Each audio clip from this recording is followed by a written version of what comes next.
Hey, what's up mga kaballers? Maligayang pagbabalik sa aking channel. Halina't pag-usapan natin ang balitang Draymond Green out na sa NBA at Mike Dunleavy Jr. ginalit niya.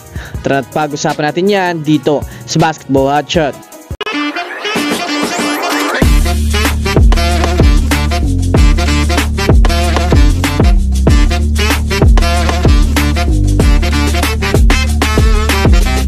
Una nga tayong dumako mga kaballers sa balita patungkol sa naging laro ng Los Angeles Lakers at itong San Antonio Spurs.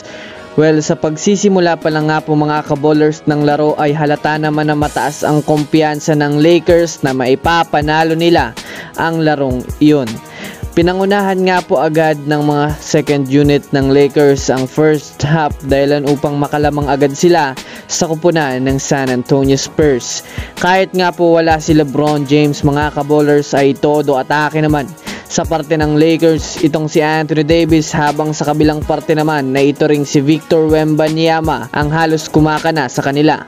Pagdating nga po ng second half mga kaballers ay mas naging aggressive ang Spurs para mahabol ang laro. Napababa nga nila ito mga kaballers sa dalawa, ngunit hindi lang nga po pumasok ang huling tira ni Wemby at natawagan pa ang Spurs ng offensive foul. Kaya bigo pa rin ang San Antonio Spurs na maputol nila ang kanilang losing streak. Nagtapos nga ang laro sa score na 122-119 na pinangunahan naman nga ni Anthony Davis matapos magtala ng 37 points na may kasamang 10 rebounds. Nasasabi nating naging sapat ito upang makuha nila ang kanilang panalo.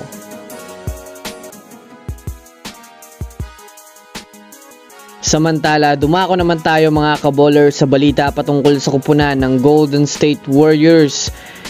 Sa ngayon nga po mga kaballers ay out na nga po itong si Draymond Green dahil sa pagsususpinde ng NBA sa kanya matapos niyang sapakin itong si Jusuf Nurkic. Para nga sa kaalaman ng lahat, 2 beses na nga pong nanakit itong si Green.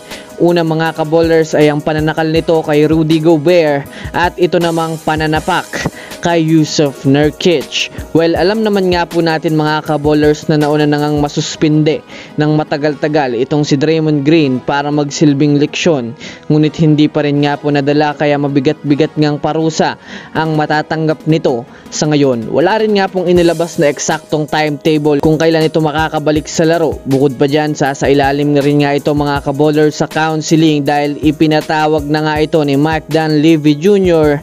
na kanilang general manager upang magkaroon sila ng mga pag-uusap.